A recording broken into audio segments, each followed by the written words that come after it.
They replaced her mind with something ancient. She used it to end them. The operating theater smelled of ozone and fear.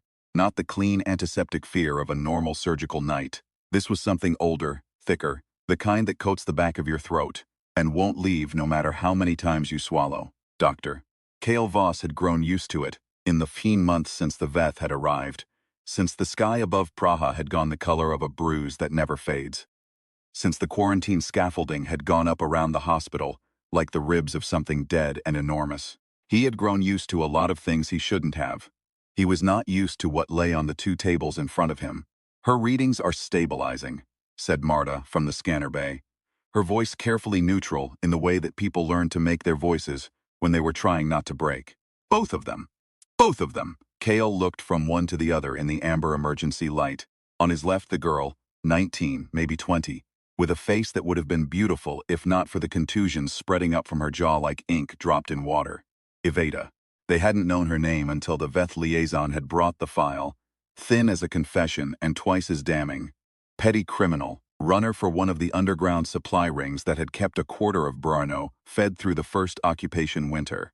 A body that had survived everything, except the patrol drone that had clipped the vehicle she was riding in at 80 kilometers per hour. Her brain was destroyed. A cascade hemorrhage the scanner couldn't fully map. She was breathing because the machine wanted her to breathe. She was not going to wake up. On Cale's right, the old woman, Dr. Louisa Brandt, associate professor of xenolinguistics at what remained of Charles University, 71 years old, with hands so scholar still they looked like they had never done anything hurried in all her decades. She'd been brought in from the same wreck, different vehicle, same patrol drone, different damage. Her body had taken the impact, 3 broken ribs, a ruptured spleen. Internal bleeding they had controlled in the first surgery. But her heart was failing now in the quiet, unhurried way that hearts sometimes failed in the very old, as if they simply found the project no longer interesting. Her brain was perfect, alive, humming with something Cale's instruments couldn't quite quantify. The scans kept returning a faint secondary signal alongside her neural patterns, something layered and recursive that the system flagged as interference. And he had learned, in these 14 months, was not interference at all. Cale. Marta's voice dropped to a register that meant she was talking to him, not to the room. The window is 11 minutes. He already knew. He'd been standing here for 3 of them. The thing he was considering was illegal under 7 different Veth administrative codes. It was also, as far as he could tell, the only way either of these women would survive the night. And survival was something he had decided, somewhere in the 2nd month of occupation, to take personally. Prep the interface, he said. The surgery took 4 hours and 20 minutes. Cale did not think during it. This was a discipline he had taught himself. The capacity to move his hands while parking his mind somewhere quiet and windless, where the moral weight of what he was doing couldn't find traction. He thought about it afterward. Driving home through streets the Veth had not yet bothered to relight, watching the patrol drones trace their slow phosphorescent grid across the belly of the clouds. He thought, I have moved a soul. The word embarrassed him, but he couldn't find a better one. What he had moved was not a soul. It was 100 billion neurons, a web of electrochemical habits so dense and specific that every thought she had ever had, every language she had ever learned, every pattern of inference and intuition that made Louisa Brandt who she was, all of it had been mapped, suspended, and transferred into the architecture of a 20-year-old criminal's undamaged brain. He had not consulted the Veth. This was the point. She woke 3 days later. The first thing she did was speak in Old Akkadian, not because she intended to. The language rose out of her like water from a disturbed aquifer, unstoppable and slightly cold, and it took her several seconds to locate the other languages waiting behind it and sort them into order. Czech, German, French, English, Mandarin, 6 others in varying degrees of fluency, and then the ones she had spent the last decade of her life learning, the ones that the Veth Administrative Council had quietly classified as state secrets the moment they realized what she had been doing.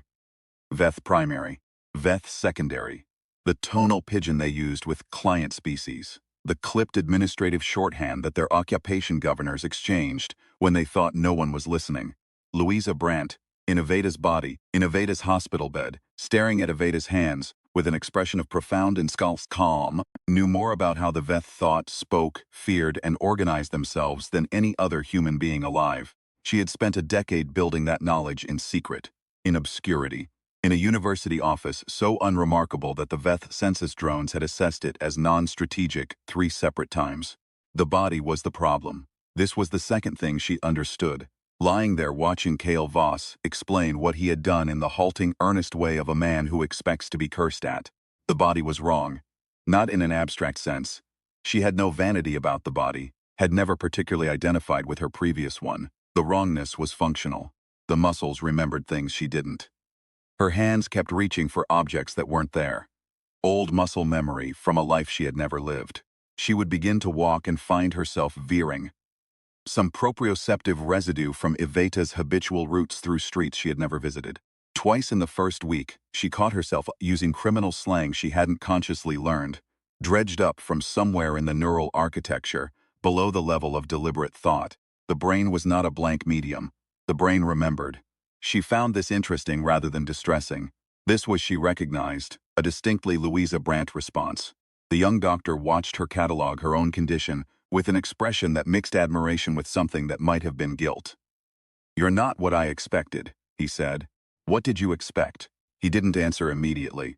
Outside, a Veth transit corridor hummed at its characteristic frequency, a sound just below the threshold of pain that had become as normal as traffic.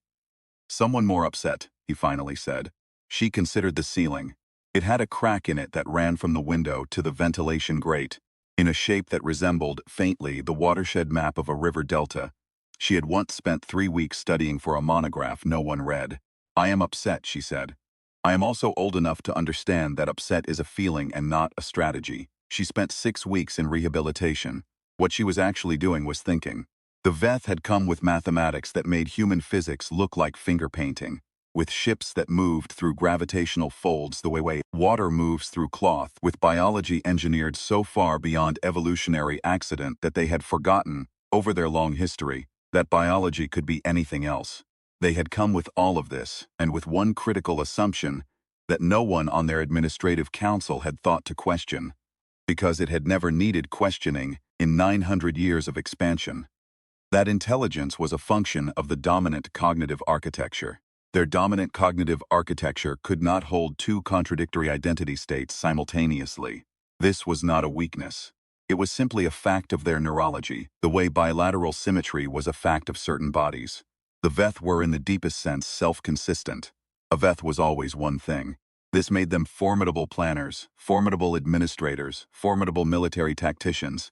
It made them, in certain specific ways, very bad at understanding what they were looking at when they looked at a human being who had spent a decade learning to think like them while remaining, in every fiber, irreducibly human. Louisa lay in the rehabilitation bay and listened to the Veth administrative broadcasts through the wall. They transmitted on a frequency their human translators couldn't parse. A tonal structure that required certain phonation muscles humans didn't develop, combined with a harmonic modulation that most human ears processed as static. She could parse it. She had trained herself, over years, using recordings and a modification to her own vocal apparatus that had taken 18 months to perfect and had given her chronic laryngitis for most of that time. She lay there, and she listened, and she began to understand the shape of what they were doing. Not what they said they were doing. What they were actually doing at the administrative and logistical level, in the unguarded shorthand they used when they believed no humans could follow. The supply corridors, the holding patterns above 3 specific cities, the argument, and there was an argument, a genuine fracture in their administrative consensus, about how long to maintain the quarantine zones before reclassifying the occupied territories as permanent. The argument had a timeline. She filed it away. The body kept surprising her. Iveta had been strong. Not trained strong, but the functional strength of someone who had been moving heavy things through underground corridors in the dark for 2 years. Who had learned to be quiet and fast, and had the tendons of someone who trusted her body more than her words. Louisa noticed this in small ways, carrying a tray in the rehabilitation bay, and realizing she'd lifted it with her forearm in a way her previous body never could have managed, a casual leverage that suggested a practiced economy of effort. She noticed it when a Veth compliance officer came to the ward, and she felt, before the thought was fully formed, the instinctive assessment of angles and distances that had lived in Iveta's nervous system long before the transfer. She did not suppress it. She took notes. Kale Voss came every other day, ostensibly for medical monitoring, actually because he was frightened and needed to talk to someone who wasn't. She understood this too. She had, in her previous life, been the person that graduate students came to when they needed to talk to someone who wasn't frightened. It was a particular social role, less comfortable than it appeared, but she was practiced at it. The Veth Compliance Office is reviewing the hospital records, he told her, on the 40th day. His voice was steady, his hands were not. The drone sweep last week flagged an anomaly in the quarantine period surgical logs. How long do we have? 3 weeks. Maybe 4 if Marta runs the standard filing delays. She nodded. She had been planning for 2. You should know, he said carefully, that what I didn't do it because I had a plan. I did it because 2 people were dying and I had a tool. He paused. I want you to understand I'm not expecting anything from you. She looked at him for a long moment. He was young.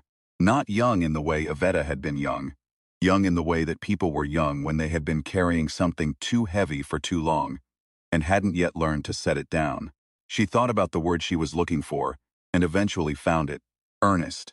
He was painfully, stubborn earnest, and under other circumstances, she might have been fond of him, in the detached, slightly maternal way she had been fond of the best of her students. You gave me 14 languages, she said. 14 languages and a new body and a surgical anomaly flag with 3 weeks on it. She tilted her head slightly. I do have a plan. You should know that also. The Veth administrative node for the Prague occupation zone occupied the building that had, until 14 months ago, been the main library of Charles University. She had worked there for 31 years. She knew the building the way she knew her own previous face. Imperfectly, intimately, with the specific knowledge of someone who had gotten lost in it on purpose and on accident, in roughly equal measure. The sublevel archive, with its climate-controlled stacks and its single emergency access shaft that predated the building's last renovation and was not on any schematic the Veth would have found. The server relay on the 3rd floor in the former periodicals room, that the Veth had connected to their primary occupation communication grid, because the building's pre-existing conduit infrastructure was convenient, and they hadn't bothered to ask what it had previously been connected to. It had previously been connected to a university intranet with a very interesting maintenance interface. She did not work alone. This was not heroism. This was pragmatism. She was an old woman in a young woman's body with 2 weeks, and a plan that required more hands than she had. She found them through the underground network that Iveta's muscle memory had started reaching for before her conscious mind had caught up. A reach she had decided to trust, because Iveta had survived 2 years in exactly this kind of situation, and Louisa had not, and some kinds of knowledge lived below the level of thought.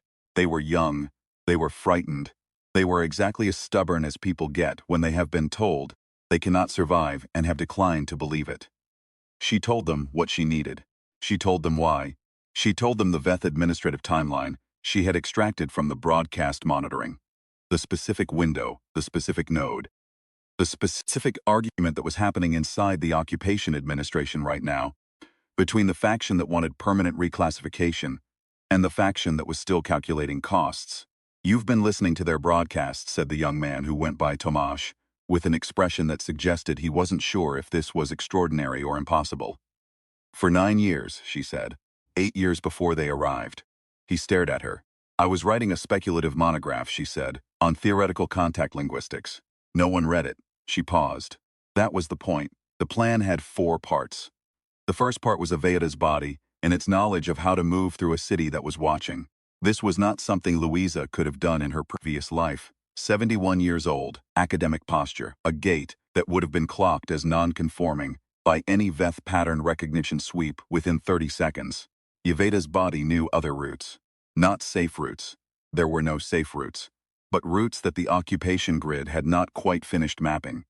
Gaps in the surveillance architecture that you found not by studying maps but by moving through the city in the dark and learning where the watchers weren't. The body moved through these gaps with a confidence that Louisa found she could borrow without fully understanding. She stopped trying to understand it. She trusted it. The second part was the languages. Not the Veth primary or secondary. She would need those for the 3rd and 4th parts.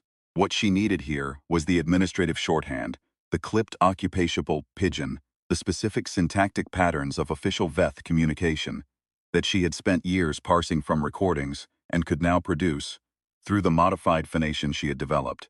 accurately enough to be mistaken for a Veth of mid-level administrative rank, issuing a routine query. She had practiced this in her hospital bed at night very quietly, while the compliance scanners swept the ward on their standard 18-minute cycle. The third part was the server relay in the periodicals room. The Veth had connected their communication grid to conduit infrastructure that ran, if you traced it back through 3 junctions, to a maintenance interface that still accepted university administrator credentials. Her credentials. Credentials that the Veth had not revoked because they did not know they existed, because they had cataloged the university network as decommissioned, and had not checked whether decommissioned meant unreachable. It did not. The fourth part was the argument. This was the part she was most uncertain about, and the most certain she was right. The Veth administrative consensus model required unity to function. When it fractured, and she had been listening to this fracture develop for 6 weeks, it fractured in very specific ways, along very specific lines, and it was vulnerable to exactly the kind of input that would be most catastrophic in a consensus model. A third position, introduced in the language of official communication, that neither faction recognized as external. Not a message from a human, a message from a senior Veth administrative authority, from a node that the Occupation Council believed was offline, phrased in the administrative shorthand that the 2 warring factions used with each other, containing information that was impossible to verify in the window available, and which, if acted upon, would trigger the withdrawal protocol that the cost-calculating faction had been arguing for. In 3 years of listening, she had learned a great many things about how the Veth thought. Chief among them, they were not accustomed to being lied to, not because they were noble, because they had never encountered a species that could lie to them in their own language, at the administrative frequency, with the correct phonation, and the correct syntactic register, and the correct recursive harmony structure that their compliance systems used to authenticate internal communications. It had taken her 4 years to learn that structure. She had published a paper about it in Theoretical Xenolinguistics. As a thought experiment, no one had read it. She was beginning to feel in a very particular way that this was her masterwork. The night was cold and the clouds were low, and the patrol drones swept their grid in their slow, patient arcs, and Louisa Brandt walked through the gaps in a body that knew where they were, with Tomasz 2 meters behind her and the others, further back in a pattern Vita's system had laid out before her mind had fully endorsed it. She had not been nervous precisely. She was not sure nervous was the right word. There was an alertness in the body that she suspected was adrenaline, and a stillness in her mind that she recognized as the particular quality of attention she had always had when something genuinely interesting was happening. An old professor about to give the most important lecture of her career. The audience just happened to be an occupying civilization, with ships the size of small moons. The access shaft was where she remembered it. The maintenance interface accepted her credentials without complaint, as if 14 months of occupation were a minor interruption, and it was merely glad she'd come back. 30 minutes before the next compliance sweep of the former periodicals room, she sat down in front of the terminal and began to compose. The message had to be perfect, not correct. Correct was achievable with enough knowledge. Perfect meant that it had to feel true in the way that only an authentic Veth administrative communication felt true, which was a specific quality she had identified after years of analysis and still could not fully articulate, only produce. It had something to do with the ratio of assertion to inquiry, something to do with the recursive structure that communicated, below the level of content, the rank and authority of the sender, something to do with the particular harmonic signature she produced when she vocalized the tonal components, fed through the conduit's audio interface, that the authentication system would compare to its database of authorized voices. She vocalized. She listened, she adjusted. She vocalized again. Tomasz, watching from the door, said nothing. His face said things, but he had the good sense to keep them there. At the 23rd minute, she sent it. The Veth response took 11 minutes. She spent those 11 minutes sitting very still, with her hands folded in her lap in the way that Louisa Brandt's hands had always been folded. And Yvetta's body was learning, against its instincts to accept. She was aware that this was either going to work or it was not going to work, and that the difference between those outcomes was substantial, and that she had done everything she could identify to shift the probability toward the former. And that probability was not certainty and never had been. She thought about the monograph she had never published. The full one, not the theoretical thought experiment she'd let slip into an academic journal where no one would find it.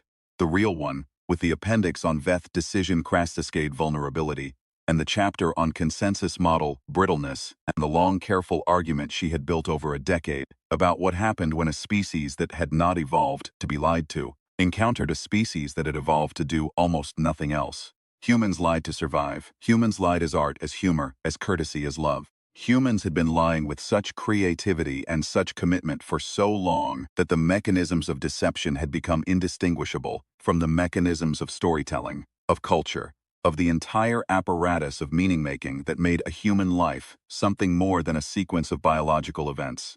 The Veth had built a civilization on the assumption that the universe communicated in facts. She had spent a decade building, quietly in an office no one visited, the most important lie in human history. The response came back on the administrative frequency. She parsed it in real time, feeling the translation happen below the level of conscious effort, the way you feel a familiar song before you can name it. The Occupation Council of the Prague Zone was suspending permanent reclassification proceedings pending receipt of the senior authority communication they had just registered. They were requesting confirmation of the withdrawal assessment timeline from the source node. The source node, as far as their records indicated, was a senior administrative center on the far side of a gravitational fold that would take 14 days to transmit through and 14 days to receive a reply. They would wait 28 days for a confirmation that was never going to arrive. 28 days was enough. She walked out through the access shaft and into the cold, cloud-pressed night, and Tomasz was waiting with the others, and they looked at her face, and something in it told them what they needed to know before she said anything. Because human faces are very good at carrying that kind of freight. "Did it work?" he asked. "It will take some time to know," she said, which was true, and also felt more honest than saying yes. Because yes had a certainty to it that she was not quite willing to claim for something that depended on so many contingencies held together by 17 years of academic preparation, and one surgeon who had made a decision she hadn't asked for, and a body that remembered streets she'd never walked.